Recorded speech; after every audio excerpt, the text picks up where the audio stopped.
2050076, Kouri Richins versus Katie Richins Benson in her capacity as trustee of the Eric Richins Living Trust. Can I have counsel for Kouri make their appearance? Thank you. Sky Lazaro and Austin Nate for Ms. Richins. Very good. Welcome. And for Ms. Richins Benson, please.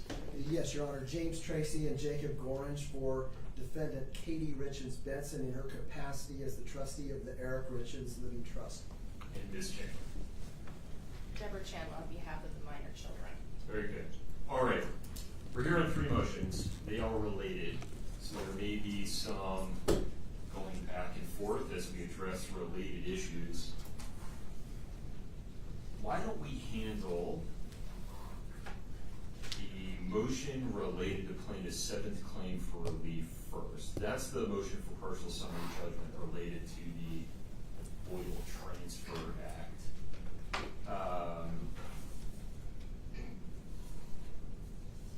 How best to start here?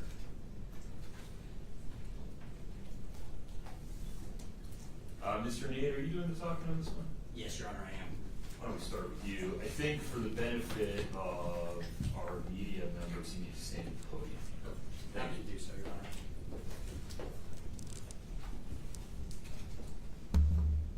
Hopefully that doesn't slide out. May I ask you a couple of questions? Yes, Your Honor, please do. First, in your view, how does the fact that a transfer or revocable trust doesn't put assets beyond the reach of creditors affect the application of the act? Hold on 1 second. Okay.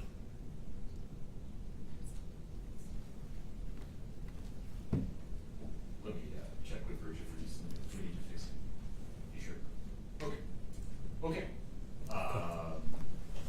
How does it, I mean, the argument, right, is it's as if the assets weren't transferred from a creditor's perspective. They're still reachable under Utah code. Why does the act apply? So I think there's two ways to address that, Your Honor. And the first is, with and of course, as you mentioned, there's bleed over into the other motions that are issued. And I think this particular issue, lends itself to that specifically. Because one of the positions that the defendant has taken in this case is that Eric no longer had anything to convey to him or convey to Kouri upon his death. And essentially it was out of her reach at that point because it had been transferred to the trust. Right, but I'm asking you a different question. So put that as your side. Let's assume that the money, the buy-sell proceeds, if I recall correctly, nobody in the case is asserting, or Kouri, forgive me, is not asserting, unwind the assignment, I want the membership interest. Rather, she's asserting an interest in the full amount of the buy-sell proceeds. Is that correct? That's correct, Your Honor. Okay. And so let's assume for the purposes of our discussion, just for now, that that's $2 million sitting in court that she asserts a claim to, and that she is a quote-unquote creditor. Why is her ability, interest, efforts to secure her interest in that $2 million hindered, delayed, defrauded in any way by the fact that they're currently being held, at least nominally, by the revocable trust? Can she reach them? Right. Yes, Your Honor. I think she absolutely can reach them. And, that's why we cited that in our reply in the voidable transfers motion, is because we think that position is diametrically opposed to the other positions that's been taken with respect to the motion for summary judgment, the cross motions for summary judgment. We think there's some conflict there. And so in the event, as we believe, that under the Utah code she can directly access that under the arguments that have already been made, then the voidable transfer, I don't want to say it's not necessary, but I think there's a much clearer way to resolve the issues that are outstanding here instead of setting the transfer aside, if that makes sense. I agree with the last part. I mean, I think with respect to everybody that's filed a motion here is that's for more relief than they're entitled to, if they're entitled to any. Your motion, though, seeks a ruling as a matter of law that this was, in fact, a voidable transfer and that it should be unwound, meaning nominal title to that $2 million should be held in the name of the estate of Eric Richins, not the revocable trust established by Eric Richins. Am I right about that? That's correct, Your Honor. Okay. But it's the same from a creditor's perspective, right?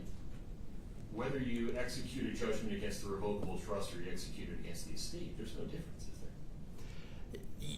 Honestly, Your Honor, I think there may be some difference to a degree, but again, at the end of the day, based off of the defendant's position in the opposition, and which again we reiterate in the reply that it's accessible just simply under the statutes of the trust code, then yeah, I think we would agree with you that unwinding the transfer may not be necessary, or we may not even need to get there, simply because if Kouri is in fact a creditor, and I think that's the critical question here, and is admitted in the opposition, that if Kouri's a creditor and therefore has a claim for purposes of the statute, then really there's no need to go through this process of dealing with a voidable transfer, because there's a much more direct way of going about it. I agree there's a more direct way. I think you may be reading too much into their concession. I read their brief as saying, we concede that she falls within the statutory definition of a creditor, not that Eric Richins had a business interest to transfer at the time of his death. He already transferred it in a way that doesn't breach the prenup. Right. And I don't want to correct, I don't want to, say what their position is or any. I'm sure, they'll get up here. I do think they do dispute that Kouri's a creditor, though, in the briefing. I think they dispute that there's a creditor-debtor relationship that existed here under the underlying documents and the claims that have been asserted. It's very clear a creditor is an individual that has a claim, and the claim is defined very broadly under the Act. So we think, as a matter of law, Kouri is absolutely a creditor under the Voidable Transactions Act. And but given the breadth of the definition of creditor, isn't it true as a matter of law that you can be a creditor by virtue of an allegation rather than an adjudicated fact, right? I mean, that's correct. consistent. Right, exactly right. I mean, the statutory language says it can be a disputed, unliquidated, contingent, right to payment. And so, yeah, clearly we say that Kouri is a creditor under these circumstances. But with respect to, my recollection is that the position that a transfer to a revocable trust can't constitute a voidable transfer for purpose of the Act. My recollection is all the case law is foreign case law, nothing that would be specifically binding on this court. And at the end of the day, we cited a case law, which I will mention as well, is from an outside jurisdiction, but we think it's illustrative that these types of revocable trusts can be used as an instrument to do exactly what what the Voidable Transaction Act seeks to avoid, which is to put things outside of the reach of creditors under that very broad definition. And specifically the Pandy case from Colorado that we cited, again recognizing that it is not binding on this court, but it specifically addresses the idea that a debtor should not be able to have all the benefits associated with a revocable trust to the detriment but be able to shield that from all the creditors.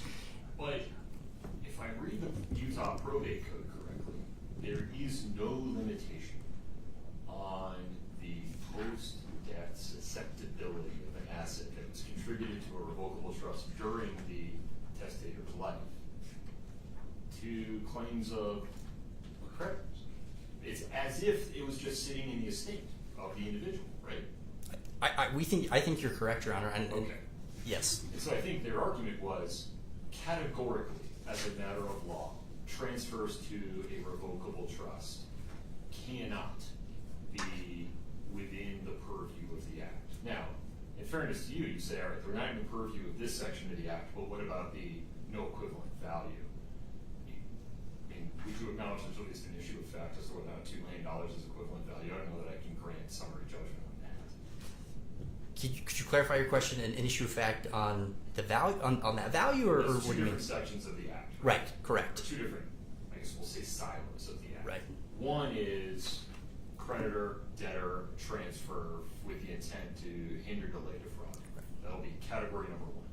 But then there's a second category of creditor, debtor, transfer, not for, is it equivalent value, substantial value? I think it's reasonably equivalent value.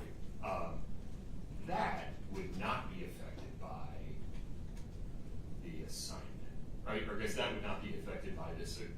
argument related to categorically putting in a revocable trust. That's a separate issue, right?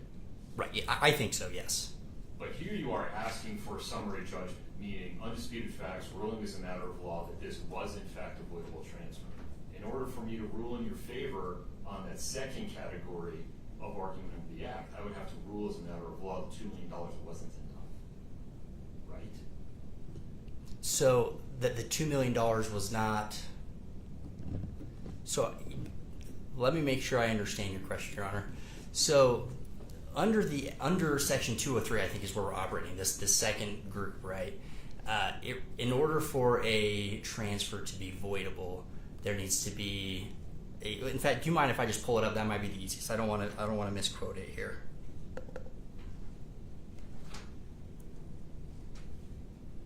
Assuming my technology will work. There we go.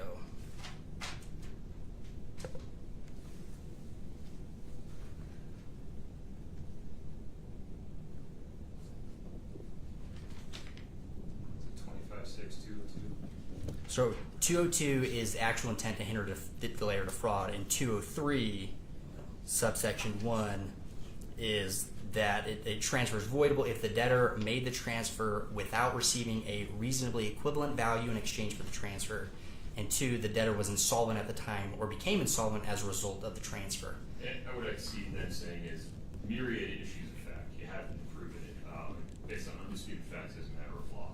What's your response to that?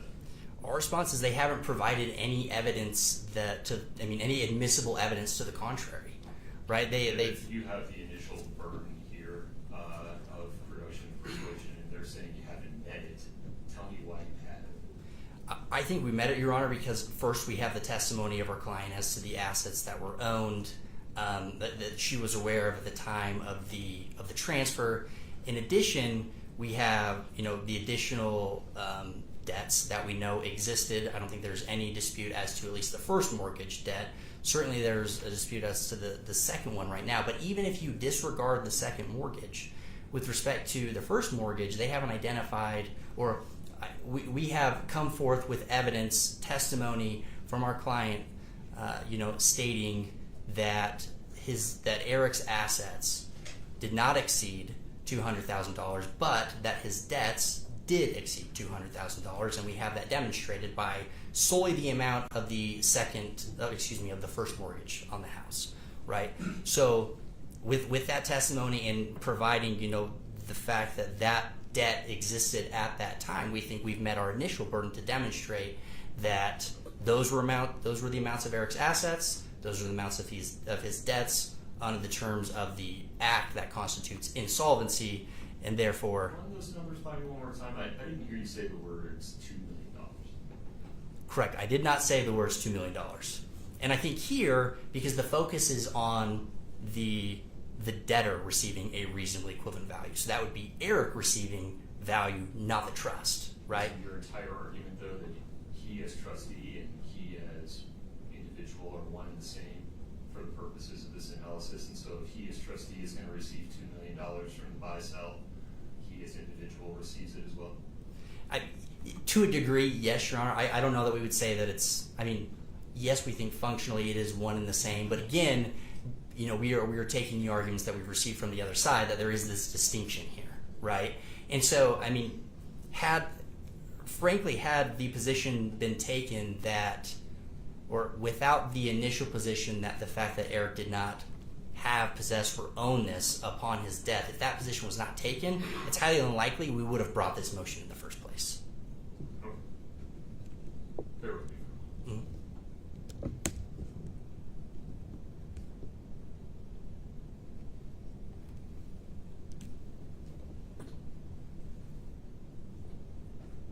Let's talk about the prenup for a second. Okay.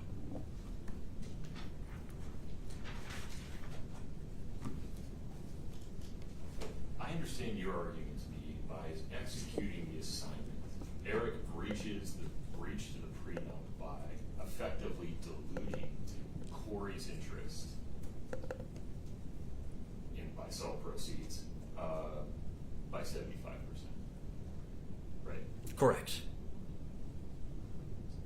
Could Eric have sold his interest during his lifetime in C&E for $500,000 without breaching the prenup? You know, I think he probably could have, and I think that's where the distinction comes into play. I guess to clarify my previous answer to your former question is we haven't alleged necessarily that it's a breach of the prenup in this case yet. I think the argument is more that irrespective of Eric's transfer to the trust, the prenup remains binding and therefore is still enforceable against the trustee of the trust. Well, wait, if the answer to my question is he could have sold his interest for $500,000 without breaching the prenup, how is that different than what he affected by the assignment and the buy-sell agreement? I think with respect to the assignment, the distinction here is that if he just went ahead and sold it to a third party, then you have a third party purchaser who, presumably took for value, took for consideration, and therefore would have all the defenses and rights associated therewith. Frankly, if it was sold to a third party, I don't know that our argument remains the same or stands here today, right? Under these circumstances, though, Eric essentially transferred the interest to himself as the trustee, right? So it's different. Our position is different and distinct than a sale or a transfer to some sort of a third party. Well, he transferred it to himself as trustee, pursuant to an agreement that maintained an interest in Kouri, albeit 25% of which he had the moment before it. But if he can choose the sales price, how is it effectively different? And I guess I'm not sure. Could you explain the 25% versus 75%? Maybe I'm missing something There are 4 here. beneficiaries. Okay, understood. Under that table's version of it. There's Gotcha. one under yours. There's $2 million at stake. Gotcha. So he can sell it for $500K. Why can't he do what he did? Again, it's a fair question, Your Honor, and I think it's not necessarily in terms of what he could or couldn't do, but the fact that he transferred it to the trust or himself as the trustee, and the prenup specifically imposes those rights and obligations to successors and assigns, and so in that capacity, we would say that it is still enforceable as to the defendant in this case. Could Eric have donated his business interest in C&E during his lifetime to a charitable organization? Come to the spitting hypothetical here. Come to the conclusion that, you know what, I'm done working. This has been great. I'm going to go be a hunting guide. I'm going to donate my interest in C&E, this thing I worked so hard to build, to the church, to a nonprofit organization that maintains open lands for hunters and fishermen. Could he have done that? I think potentially he could have. Do I think that there are still potential claims that arise therewith? Yes. And I mean, it's difficult to. What would the claim be? Well, I mean, It's his sole and personal property by the 4 corners of the prenup. He can do whatever he wants with it during his lifetime, right? If it increases in value, Kouri has no claim to that increase during his lifetime. I guess what I'm trying to ask is, why doesn't that give him the full authority to alienate it during his lifetime? right. And again, it's I think it's a fair question, and it's difficult to state in these hypotheticals, particularly when, given the amount of work that's gone into this business, the idea of donating it to a charitable contribution, sure, it's possible, right?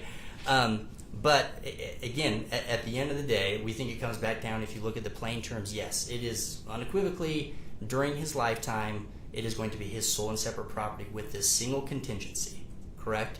And we believe that contingency occurred in this place, and that the transfer to the trust, the effective transfer to himself, perhaps may be the only circumstances where we would be bringing the claims that we're bringing, but don't think that undermines the validity of those claims.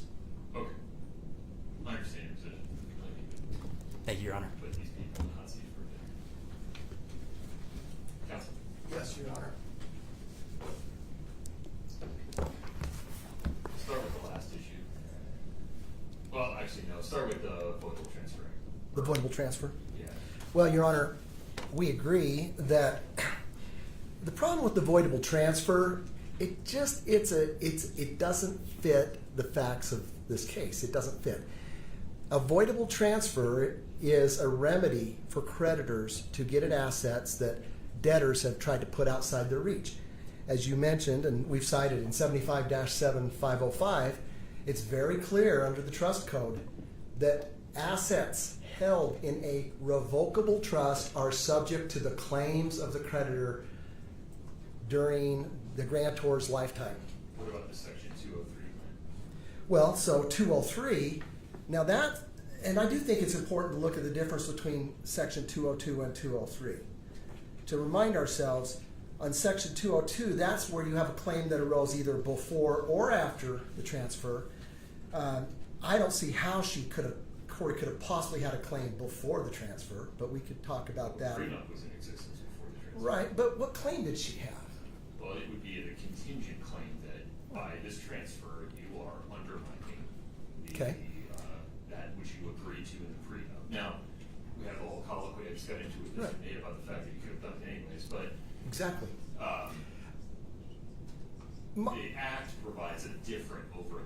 It does, but I think it's an important point to talk about whether she was a creditor, whether she had a claim. And if so, was her claim before or after the transfer?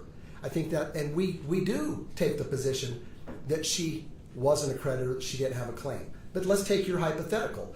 Before the transfer to his trust, let's say he sells it for $500,000 to a third party. Does Kouri have a claim? Maybe the $500K, I think that's what Mr. Nate would Well, say, that's traceable at this point. The question is, though, did he breach the prenup? And I think, as Your Honor noted, he could have done anything with it. So our position is there was no breach of the prenup because Eric wasn't obligated to keep it in place for her. If Kouri was worried that he might do something like sell it, she could have negotiated that as a part of the prenup. She didn't. But in fairness, and without naming names, I'll give you an example that's come up in a divorce case in Suing County. Husband transfers an asset to a third party, gets a divorce, reacquires the asset. It looks like a sham. The act applies to that situation. Absolutely. And If so you can meet that's the elements. the case, why wouldn't, I mean, we can't say that the act doesn't apply categorically if, for example, spinning hypothetical here, Eric transfers his business interest in C&E to a third party for $100 or $1. After his death, his estate, the trust, maybe his kids reacquire it for $1. It starts to look a little more shady. And so that didn't happen here, I acknowledge. But in terms of trying to determine whether or not the act can apply to the facts of this case, why don't we have to contend with Section 203? Well, let's look at 203. We don't think she's a creditor under 202 or 203. And the reason is because the prenup did not restrict Eric in any way from disposing of his asset. And that governs. If he had disposed of it, she wouldn't have a claim. So we don't think she's a creditor. That's our position. But let's look at 203. 203 applies for claims that arise before the transfer, not after, and if the transfer was done without reasonably equivalent value and you're insolvent. Well, first of all, when you make a transfer to your revocable trust, well, and particularly in this case, the trust says all of those assets, every penny, are available for Eric's use. They cannot show it wasn't for reasonably equivalent value, because if he had, by the way, what did he have? He had a business that's worth at least $2 million. He has a house that's worth $1.7 million. The first mortgage was $260,000. The second mortgage, which we think was fraudulently obtained with fraudulent powers of attorney, was $250,000. But even if you take those together, that's $500,000 on a $1.7 million house. Plus, Katie filed a declaration that says he's got other funds, stocks, vehicles. I don't think this is a close call on solvency, but they clearly can't meet the burden of proof on insolvency. But in any event, Your Honor, there's clearly if you take what we just talked about, $2 million for the business, $1.7 million for the house, minus maybe $250,000 for a mortgage, you're well over $3.5, potentially $4 million. Every penny of that in the trust is available for Eric. How can that not be reasonably equivalent value? It went from one place where he could use it to a trust where he can still use it. So in terms of the ruling you'd request on plaintiff's motion for summary judgment on their seventh claim for relief, you didn't file a cross motion on that claim? We didn't. No. Is it just deny the motion, or is it rule as a matter of law that the transferred or revocable trust is outside the purview of a 202 claim and deny the motion, the remainder of the motion? Yes, the latter, Your Honor. You know, as it goes in summary judgment motions, you may not file a motion, but if the ruling comes down, it's law of the case, it effectively disposes of the claim. And so, Disposes of that part of the claim. yes. Yeah, so we don't think she's a creditor before or after the transfer. We certainly don't think there's any actual intent to delay, hinder, or defraud because the assets are there available to creditors during Eric's lifetime. They can't show that it was without reasonably equivalent value because all of the assets that were there before were still available for Eric's benefit, and they can't show that he was insolvent. In fact, it looks like he wasn't insolvent. He was solvent by somewhere approaching $4 million on the plus side. So for all of these reasons, we think that the summary judgment motion on voidable transfer should be denied. Okay. Talk to me about the interplay between the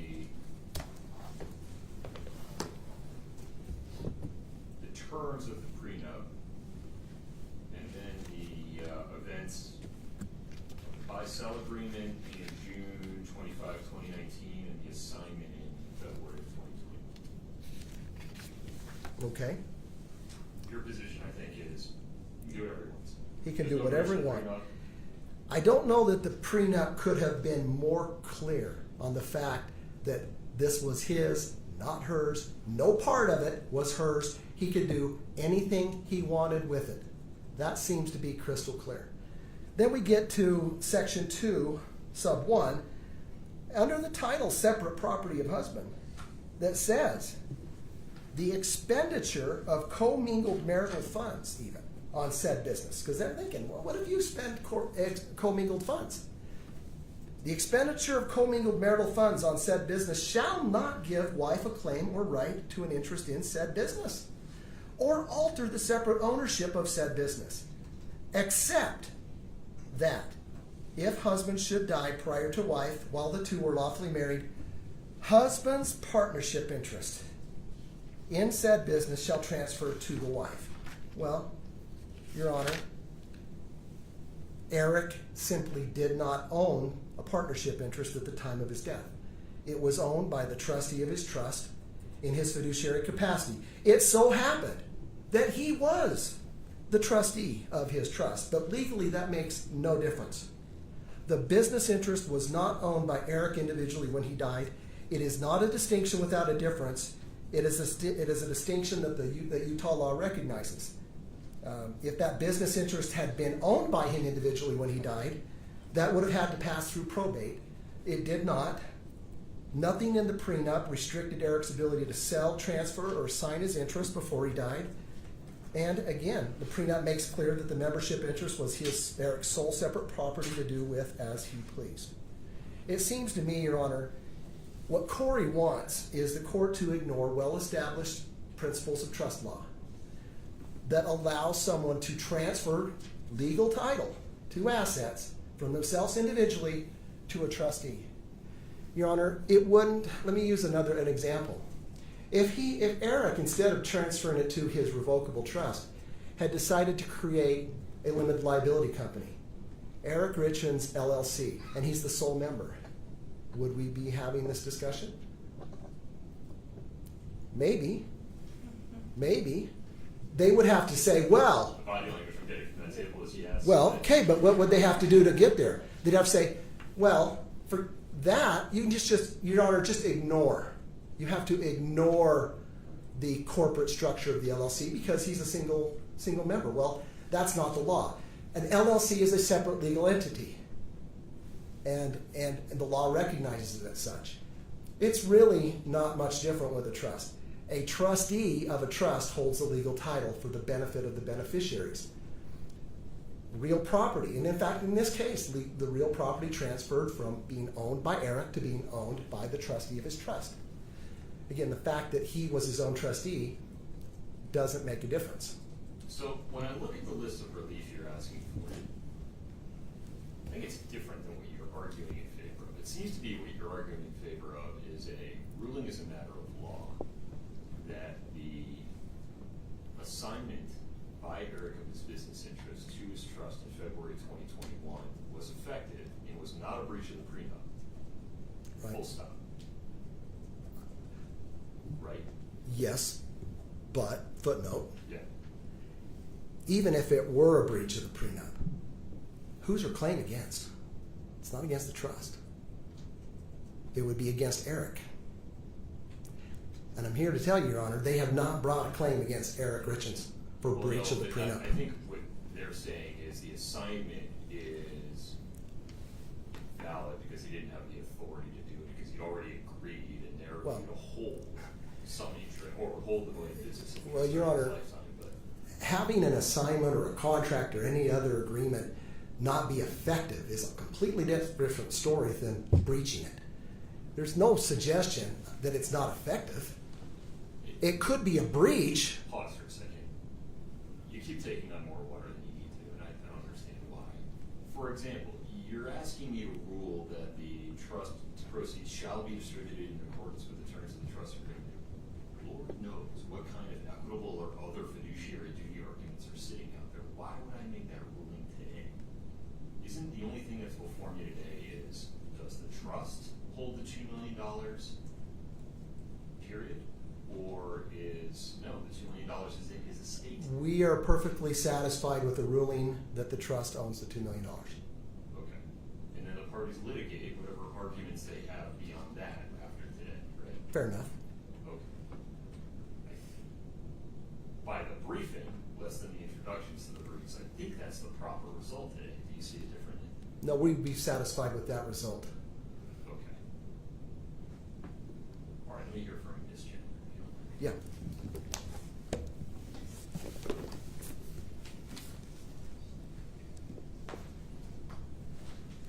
I was not a party to this when these briefs started, so I will keep it short. There is an extra avenue I think we need to look at, though, the facts of which have arisen since the original briefing, and it's this.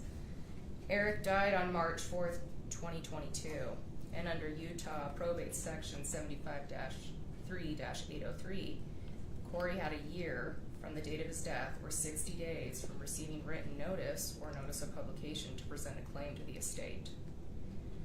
While she did initially timely file a notice of claim in the estate case, that claim was solely based on the allegations made in the trust complaint. There are no personal allegations against Eric.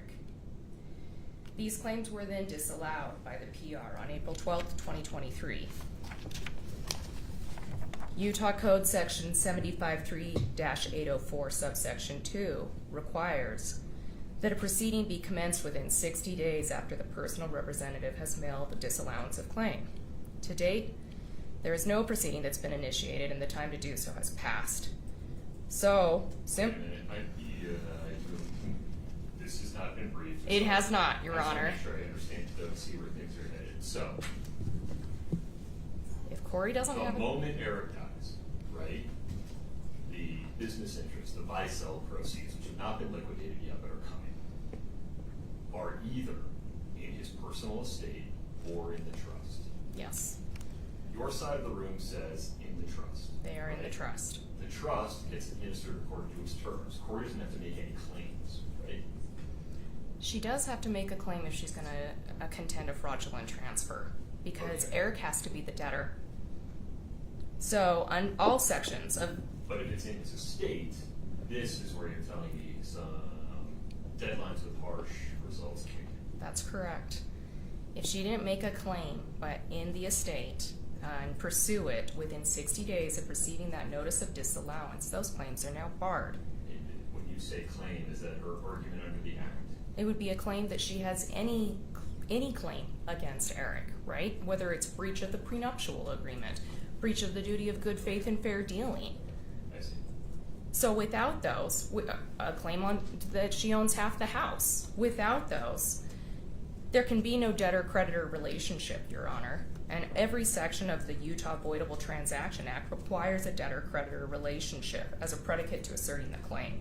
With the, I'm going to put you on the spot here, and I'll understand if you're not prepared Yep. to answer. This is new. I'm not going to make any rulings on this today, Mr. But if the house is in the trust, we just apply the trust, right? Subject to acknowledge there was a Slater statute issue sitting out there. She can make a claim as to whether she's a tenant in common with the trust.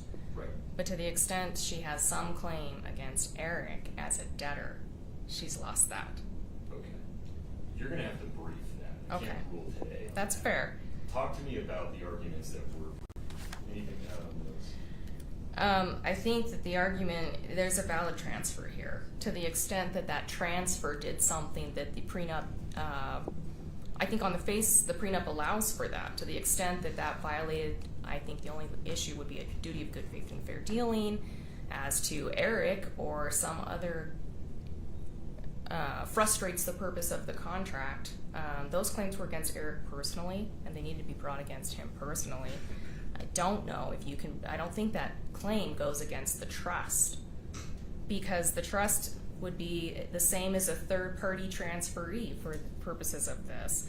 She didn't have a vested interest, and Eric could do what he wanted with this. And so when he transferred it to the trust, it was a valid transfer. It sits in the trust unless she can avoid it somehow. She can't avoid it through the Fraudulent Transfer Act because she's not a debtor. Because the condition precedent hasn't kicked in yet? Because, yes, But the Because he's- definition of claim talks about contingent claims. can't be contingent.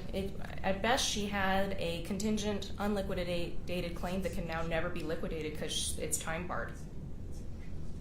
All right. Okay, I appreciate this. Yep. All right. Let's just go around this table one more time here. Mr. Nate? Can I just take 1 minute, Your Honor, very briefly? Sure. Is that okay? Yeah. Go on here. Take your moment. You can take as many as you need. I'll keep it brief. So just with respect to the argument that was just made, the claim was disallowed, and then we did file a lawsuit against the estate. That is case number 230500230. It's also in front of you as well. Has not been served yet, but that action has been commenced, and in order to preserve, the claims that have just been served. So I want to make sure that was clear for the record that after the disallowance, we did file a lawsuit within the statutory time period. Okay. Anything else? No, that's it. Thank you, Your Honor. Okay. Mr. Tracy? No, Your Honor. As far as the issue about the claim, I don't think that's before the court today. Okay. We'll deal with that in the other case, I think. All right.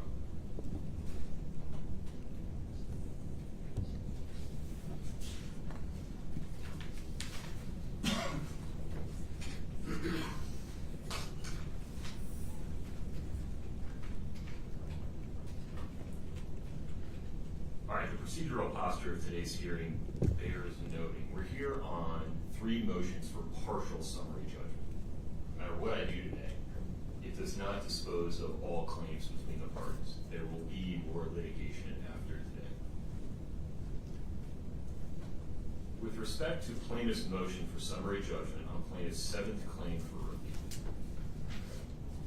which requests a ruling as a matter of law that Eric Richins' transfer of his assets into his trust should be avoided, and that Kouri is entitled to exercise any and all remedies, including those available to her under Utah's Voidable Transactions Act with respect to those assets. The motion is denied for the following reasons. First, with respect to the portion of plaintiff's 7th claim for relief that is brought under Section 202 of Utah's Voidable Transaction Act, the court rules as a matter of law that because a transfer into a revocable trust does not place assets beyond the reach of a creditor, that a Section 202 claim does not apply as a matter of law to a situation where assets have been transferred into a revocable trust. Second, with respect to any portion of plaintiff's seventh claim for relief that is asserted under Section 203 of Utah's Voidable Transactions Act, the motion is respectfully denied because plaintiff has not yet carried her burden of showing, through undisputed facts supported by evidence in the record, the insolvency and or failure to receive reasonably equivalent value elements of that claim. Therefore, plaintiff's motion for summary judgment on plaintiff's seventh claim for relief, docket 241, is denied.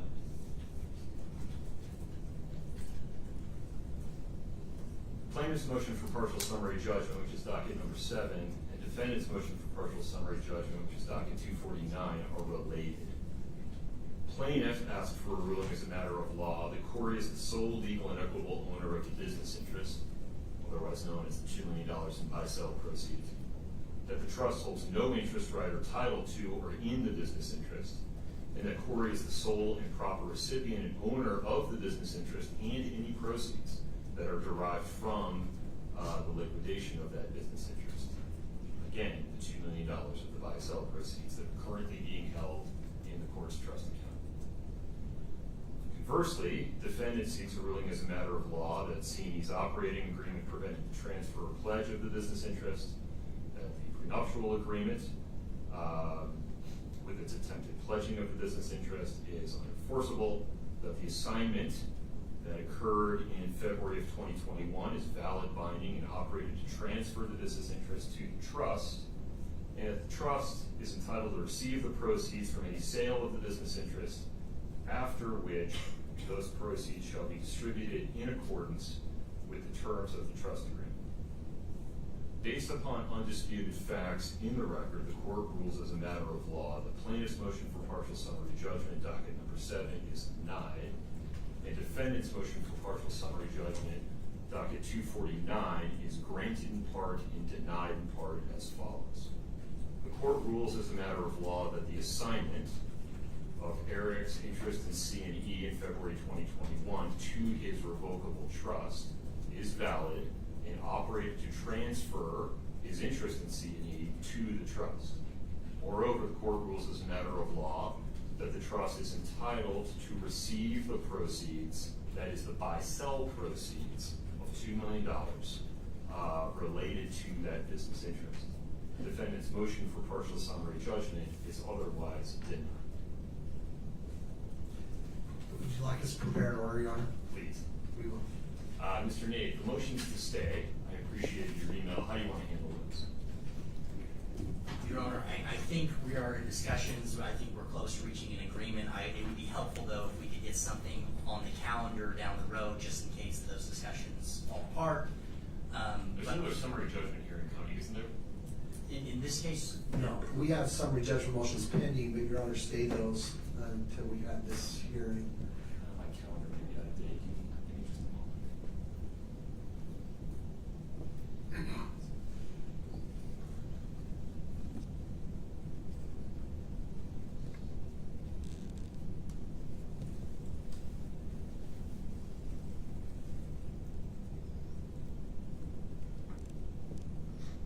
Well, this is a bit ambiguous, but my calendar shows that we have a hearing on October 18th at 1:30 p.m.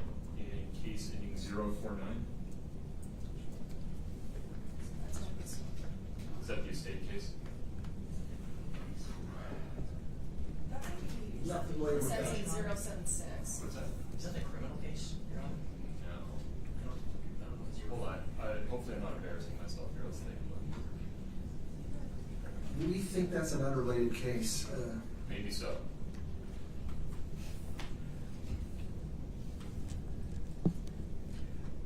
Yes, you're right. My apologies. A lot of Richins in Southern County. My apologies. You I are- apologize for that. Okay, Mr. Nate, to your point, I'm going to let you folks talk for another week or two, and cautiously optimistic you'll be able to work it out. If you're unable to, file a request to submit, tell me what you're asking for, I'll work it. Perfect. Understood. Fair enough. Mr. Tracy, no No. objection? No objection. Ms. Chandler? No objection. Okay. What are the case management deadlines that remain in this case? Well, yeah, to that point, Your Honor, we've agreed that while we're negotiating on this stay, that we're gonna extend the fact discovery deadline out. It's currently the end of this month, but we'll come up with something that makes sense and kind of depends on what we agree on the stay. Fair enough. Is that correct, Mr. Nathan? That's correct, Your Honor. All right. Mr. Tracy, anything else today? No.